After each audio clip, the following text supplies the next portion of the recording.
Hi, this is Alexandra George with Inside Ambition, and today I'm talking to a Drexel student that got stuck in Greece. Hi, Mapa, how are you? Hi, I'm good. How are you? Why don't you give us a little introduction?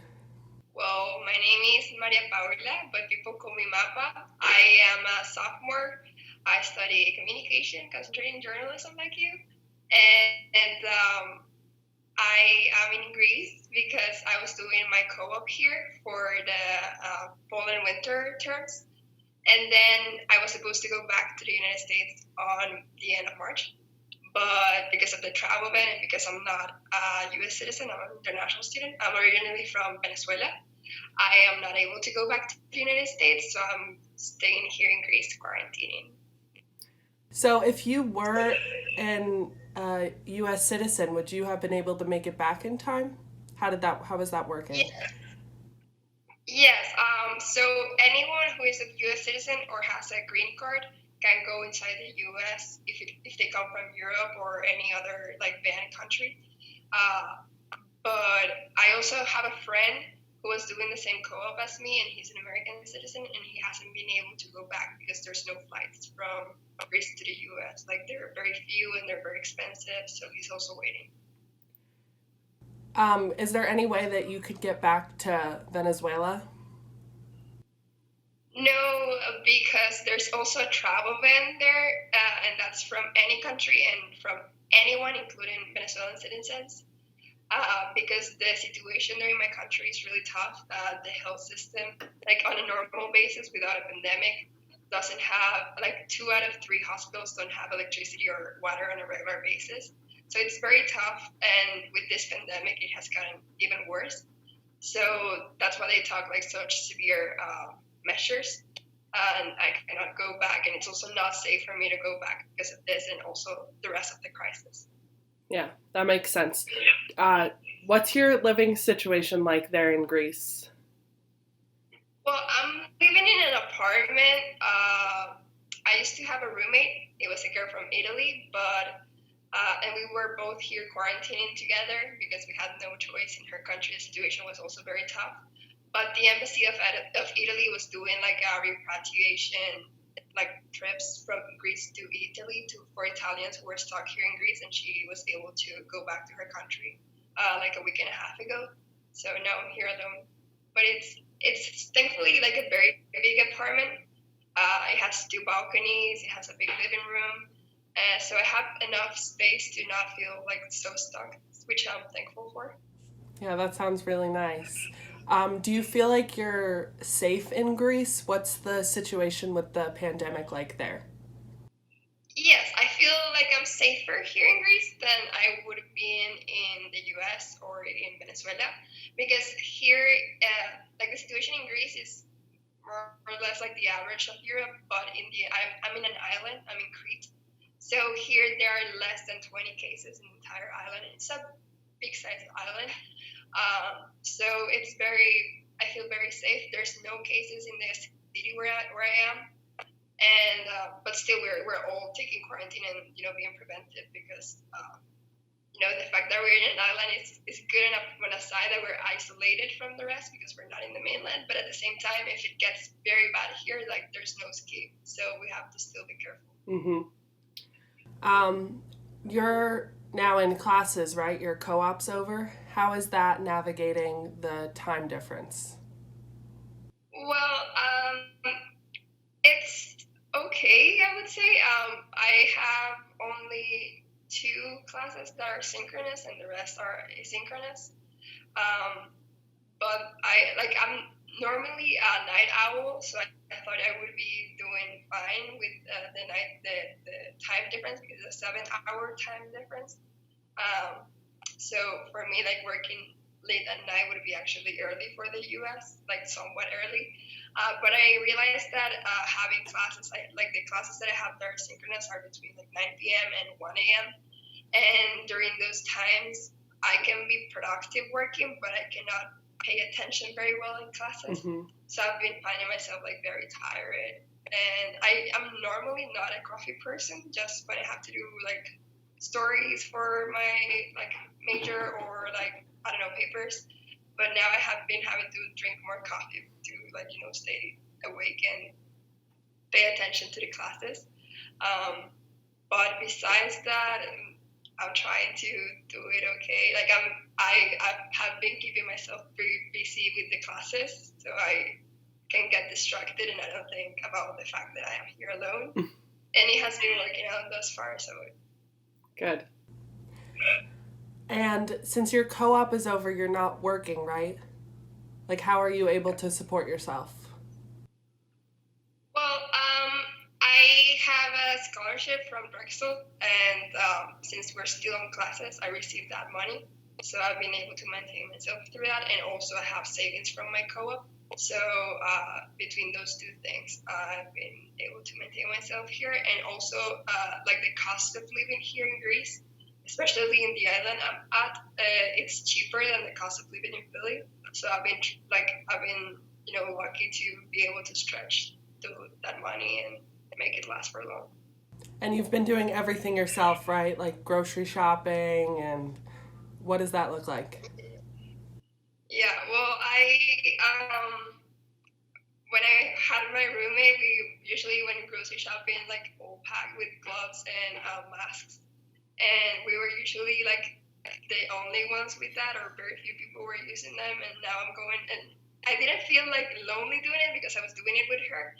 But now when I go grocery shopping, I do it by myself, and I still put the mask and the gloves. And I'm being careful and preventive, but it feels weird because not all, like other people are not doing it, and like the only one. So I also feel like they look at me weird for being extra preventive, or I don't know.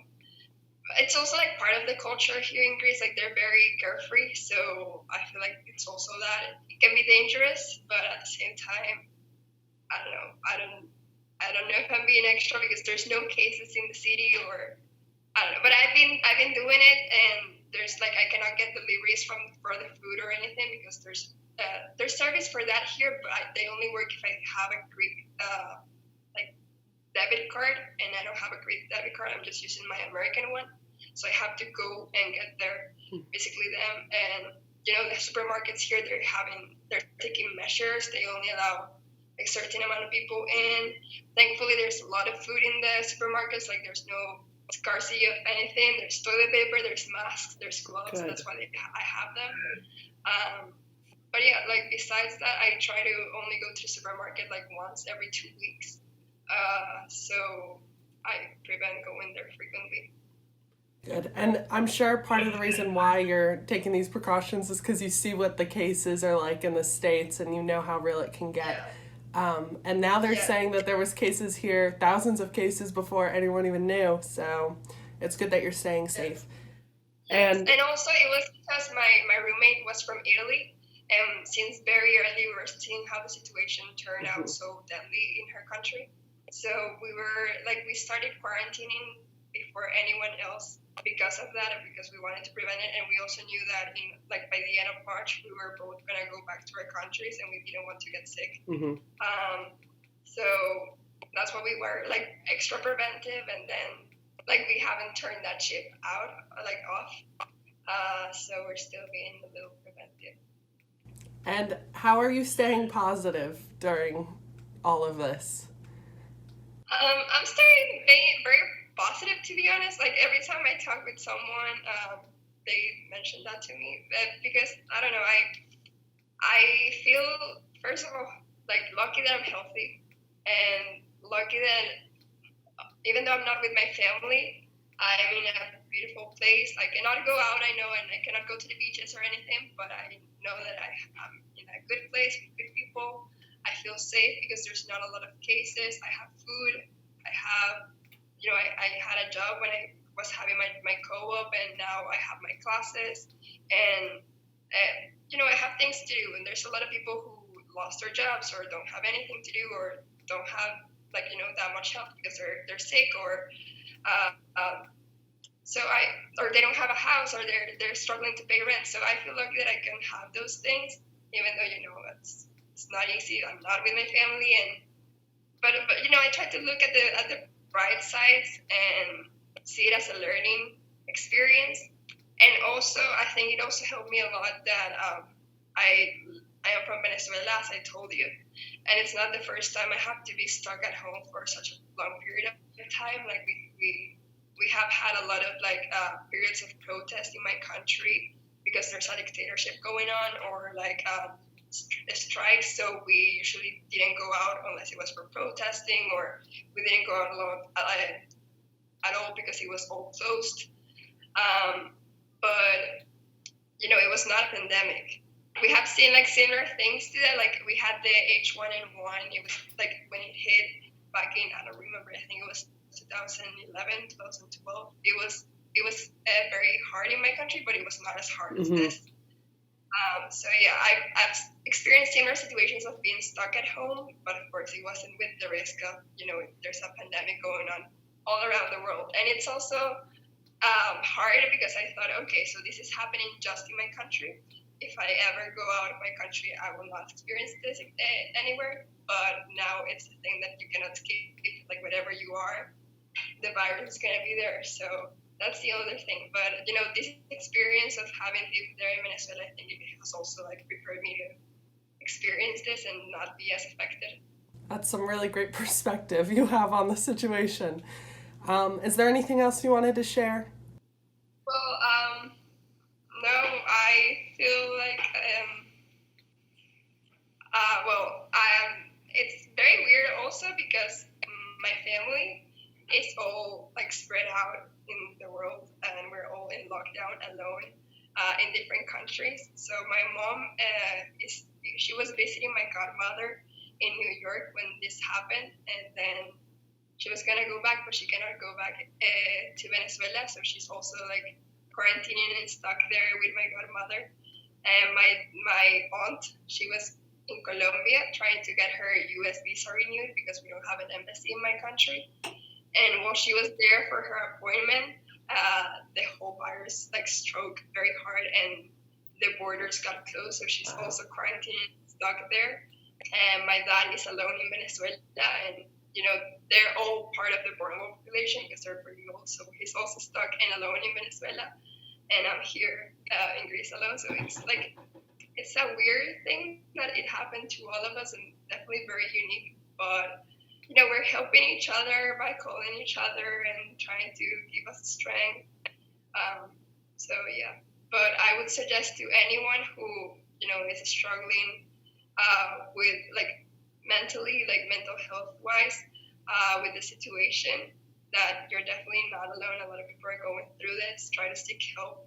I know Drexel has a lot of advisors who are offering help for people who are feeling alone, or they're feeling down because this whole virus is everywhere and they don't feel safe, or they're feeling down because they lost their co-op, or their parents or any relative might be sick. So definitely try to seek help and stay in touch with your friends and family through Zoom, Skype, FaceTime. There's a lot of ways you can stay close to them, those connections, and try to seek others people's help, and it can definitely make you not feel as alone. Oh, yeah, that's good advice. I think we all need to hear that and preach that now. Well, thank you so much for talking with me today and sharing your story. I know it's going to hopefully inspire a lot of people, or at least let people see this situation a little differently. Thank you. No, thank you for inviting me, and I hope this could help anyone. And if anyone wants to reach out to, say hi, or don't feel alone and they're also stuck in another country or whatever the situation may be, they can also reach out to me. That's so sweet. Well, thanks again.